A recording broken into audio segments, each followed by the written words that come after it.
जय श्री कृष्णा। राधे राधे। आज हम आपको सुनाएंगे माघ पूर्णिमा व्रत की कथा। माघ मास की पूर्णिमा तिथि का विशेष महत्व है। यह दिन केवल चंद्रमा की पूर्णता का ही प्रतीक नहीं, बल्कि आत्मा की शुद्धि और परम तत्व की प्राप्ति का भी अवसर होता है।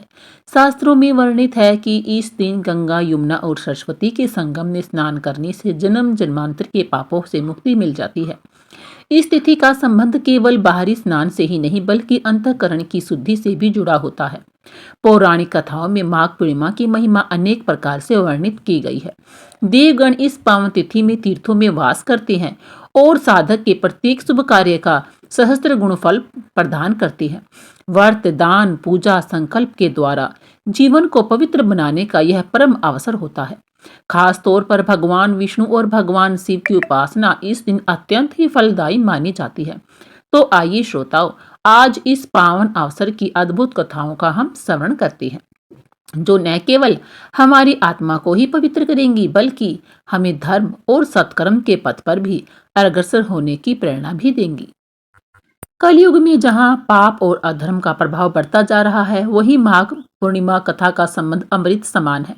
शास्त्रों में कहा गया है कि जो व्यक्ति श्रद्धा भाव से पुण्य काल में धर्म कथाओं का श्रवण करता है, उसके जन्म जन्मांतर के पाप स्वयं ही नष्ट हो जाते हैं और भगवान की कृपा से सभी मनोकामनाओं की भी पूर्ति होती है। इस दिन जो व्यक्ति पवित्र नदियों में स्नान न कर पाए, लेकिन अगर वह व्यक्ति सच्चे मन से भगवान श्री की कथा सुन ले, तो वह बिना स्नान किए भी वही पुण्य प्राप्त कर लेता है, क्योंकि कथा श्रवण से आत्मा की शुद्धि होती है और जहाँ धर्म चर्चा होती है, वहाँ स्वयं नारायण भगवान का वास होता है। अब आइए सुनते हैं पूर्णिमा व्रत की पौराणिक कथा, जिसे स्वयं भगवान श्री कृष्ण जी ने मैया यशोदा को सुनाया था, जिसे सुनने मात्र से सभी मनोकामनाओं की पूर्ति होती है और घर में सुख समृद्धि बनी रहती है। द्वापर युग में एक समय की बात है कि यशोदा जी ने भगवान श्री कृष्ण से कहा, हे कृष्ण, तुम सारे संसार के उत्पन्न करता, पोषक तथा उसके संहार करता हो।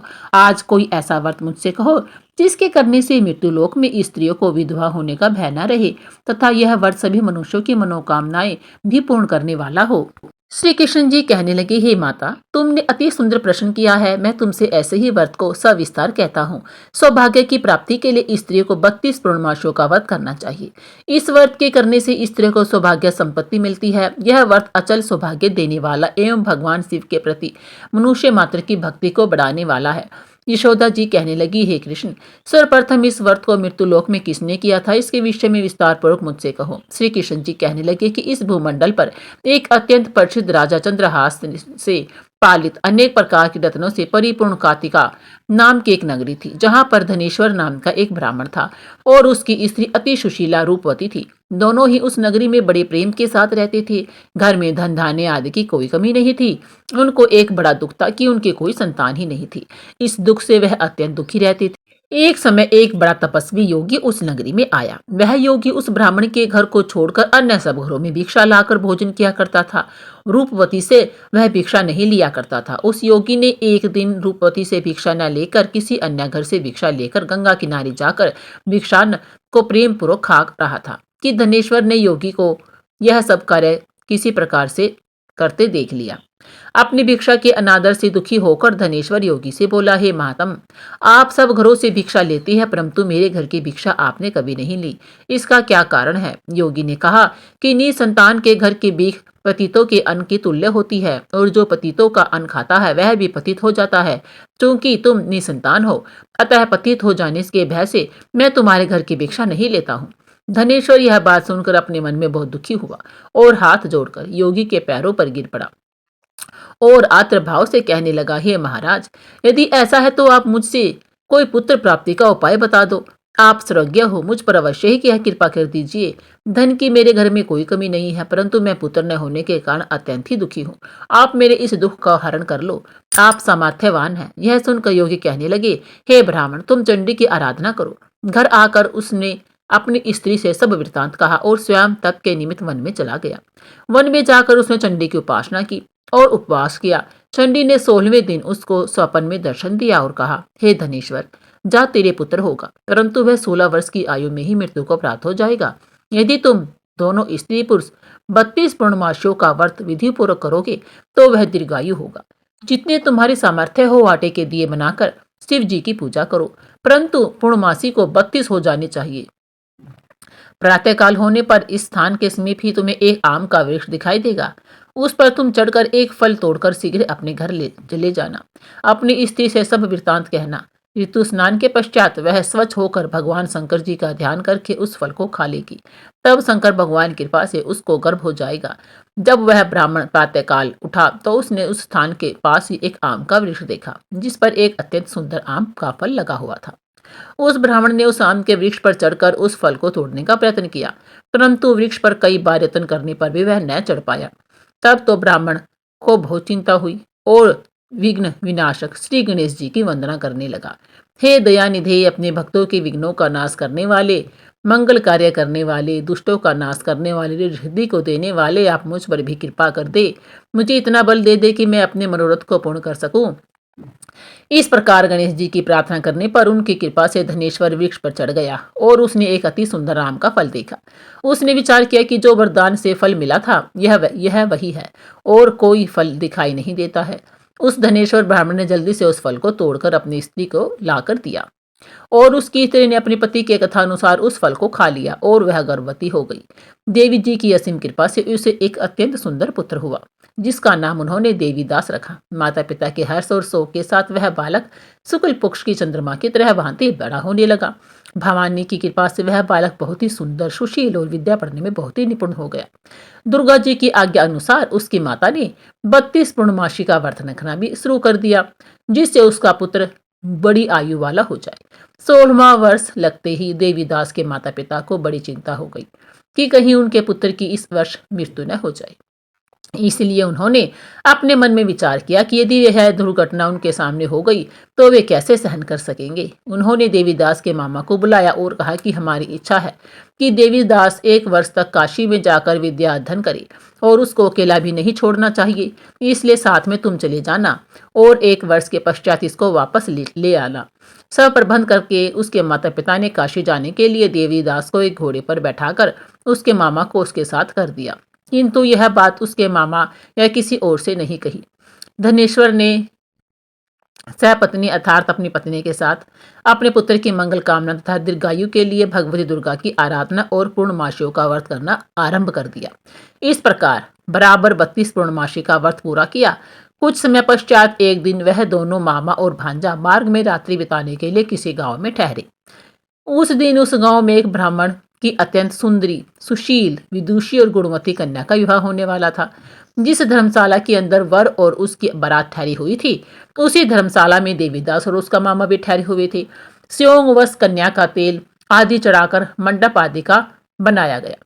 तो लगन के समय वर का धनुर्वात हो गया। तत्पश्चात वर के पिता ने अपने कुटुंबियों से परामर्श करके निश्चय किया कि यह देवीदास मेरे पुत्र जैसा ही सुंदर है, मैं इसके साथ ही लगन करा देता हूँ और बाद में विवाह के अन्य कार्य मेरे लड़के के साथ हो जाएंगे। ऐसा सोचकर वह देवीदास के मामा से जाकर बोला कि तुम थोड़ी देर के लिए अपने भांजे को हमें दे दो, जिससे विवाह के लगन का सब कृत्य सुचारू रूप से हो सके, सब काम अच्छी तरह से हो सके। तब उसका मामा कहने लगा कि जो कुछ भी मधुपर्क आदि कन्यादान के समय वर को मिले वह सब हमें दे दिया जाए, तो मेरा भांजा इस बारात का दूल्हा बन जाएगा।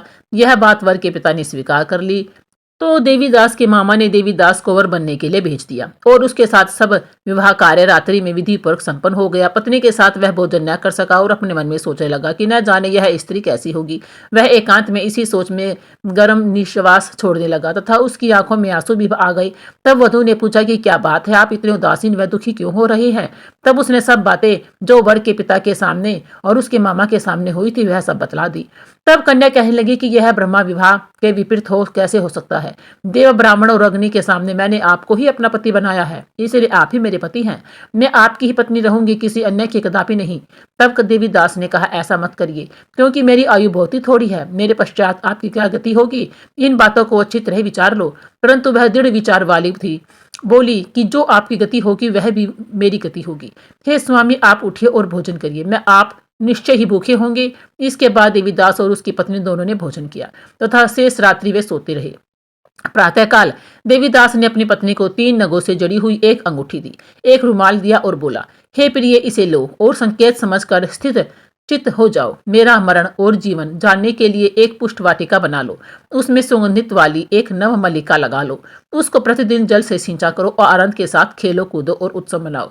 जिस समय और जिस दिन मेरा प्राणों का अंत होगा, ये फूल सूख जाएंगे और जब ये फिर हरे हो जाएंगे तो जान लेना कि मैं जीवित हूँ।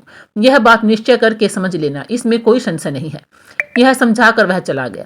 प्रातःकाल होते ही वहां पर गाजे बाजे बजने लगी और जिस समय विवाह के कार्य समाप्त करने के लिए वर तथा सब बाराती मंडप में आए तो कन्या ने वर को भली प्रकार से देखकर अपने पिता से कहा कि यह मेरा पति नहीं है, मेरा पति वही है जिसके साथ रात्रि में मेरा पाणी ग्रहण हुआ था। इसके साथ मेरा विवाह नहीं हुआ है। यदि यह वही है तो बताए कि मैंने इसको क्या दिया। मधुपर्क और कन्यादान के समय जो मैंने भूषण आदि इन्हें दिए हैं उन्हें दिखाई तथा रात में मैंने क्या गुप्त बातें कही थी वह सब सुनाई। पिता ने उसके कथानुसार वर को बुलाया। कन्या की यह सब बातें सुनकर वह कहने लगा कि मैं कुछ नहीं जानता। इसके पश्चात लज्जित होकर वह वहां से चला गया और सारी बारात भी अपमानित होकर वहां से लौट गई। भगवान श्री कृष्ण बोले, हे माता, इस प्रकार देवीदास काशी विश्वविद्यालय में विद्या अध्ययन के लिए चला गया। जब कुछ समय बीत गया तो प्रकाल से ही प्रेरित होकर एक सर्प रात्रि के समय उसको डसने के लिए वहां पर आया। उस विषधर के प्रभाव से उसके शयन का स्थान चारों ओर से विष की ज्वाला से विषैला हो गया, परंतु वर्थराज के प्रभाव से उसको काटने न पाया, क्योंकि पहले ही उसकी माता ने 32 पूर्णिमा का व्रत रख चुका था। उसके बाद मध्यात्र के समय स्वयं काल वहां पर आया और उसके शरीर से उसके प्राणों को निकालने का प्रयत्न करने लगा, जिससे वह मूर्छित होकर पृथ्वी पर गिर पड़ा। भगवान की कृपा से उसी समय पार्वती जी के साथ भगवान शंकर जी वहां पर आ गई। उसको मूर्छित दशा में देखकर पार्वती जी ने भगवान शंकर से प्रार्थना की कि महाराज, इस बालक की माता ने पहले 32 पूर्णिमा का व्रत किया था, जिसके प्रभाव से हे भगवान आप इसको प्राणदान दे। भवानी के कहने पर भक्त वत्सल भगवान शिवजी ने उसको प्राणदान दे दिया। इस व्रत के प्रभाव से काल को भी पीछे हटना पड़ा और देवीदास स्वस्थ होकर बैठ गया। उधर उसकी स्त्री उसके काल की प्रतीक्षा किया करती थी। जब उसने देखा कि उस पुष्प वाटिका में पुष्प कुछ भी नहीं रहे तो उसको अत्यंत आश्चर्य हुआ और जब वह वैसे ही हरी भरी हो गई तो वह जान गई कि वह जीवित हो गई हैं। यह देखकर वह बहुत प्रसन्न मन से अपने पिता से कहने लगी कि पिताजी, मेरे पति जीवित हैं, आप उनको ढूंढिए। जब 16वां वर्ष व्यतीत हो गया तो देवीदास भी अपने मामा के साथ काशी से चल दिया। इधर उसके ससुर उसको ढूंढने के लिए अपने घर से जाने वाले ही थे कि वह दोनों मामा भांजा वहां पर आ गई। उसको आया देखकर उसका ससुर बड़ी प्रसन्नता के साथ अपने घर में ले आया। उस समय नगर के निवासी भी वहां इकट्ठे हो गई। सबने निश्चय किया कि अवश्य ही इसी बालक के साथ इस कन्या का विवाह हुआ था। उस बालक को जब कन्या ने देखा तो पहचान लिया और कहा कि यह वही है जो संकेत करके गया था। तदुपरांत सभी कहने लगे कि भला हुआ जो यह आ गया और सब नगरवासियों ने आनंद मनाया। कुछ दिन बाद देवीदास अपनी पत्नी और मामा के साथ अपने ससुर के घर से बहुत सा उपहार आदि लेकर अपने घर के लिए प्रस्थान किया। जब वह अपने गांव के निकट आ गया तो कई लोगों ने उसको देखकर उसके माता पिता को पहले ही जाकर खबर दे दी कि तुम्हारा पुत्र देवीदास अपनी पत्नी और मामा के साथ घर वापस आ रहा है। ऐसा समाचार सुनकर पहले तो उन्हें विश्वास ही नहीं हुआ, किंतु जब और लोगों ने भी आकर उनकी बात का समर्थन किया तो उनको बड़ा ही आश्चर्य हुआ। लेकिन थोड़ी देर में देवीदास ने आकर अपने माता पिता के चरणों में अपना सिर रखकर प्रणाम किया और उसकी पत्नी ने अपने सास ससुर के चरणों को स्पर्श किया तो माता पिता ने अपने पुत्र और पुत्रवधू को अपने हृदय से लगा लिया और दोनों की आंखों से प्रेमाश्रु बह चले। अपने पुत्र और पुत्रवधू के आने की खुशी में धनेश्वर ने बड़ा भारी उत्सव किया और ब्राह्मणों को भी बहुत सा दान दक्षिणा देकर प्रसन्न किया। श्री कृष्ण जी कहने लगे कि इस प्रकार धनेश्वर 32 पूर्णिमाओं के व्रत के प्रभाव से पुत्रवान हो गया। जो भी स्त्रियां इस व्रत को करती हैं वे जन्म जन्मांतर में वे धव्य का दुख नहीं भोगती और सदैव सौभाग्यवती ही रहती है। यह मेरा वचन है, इसमें कोई संदेह नहीं मानना। यह व्रत पुत्र पुत्रों को देने वाला है तथा संपूर्ण मनोकामनाओं को पूर्ण करने वाला है। बोलिए जय श्री कृष्णा, राधे राधे।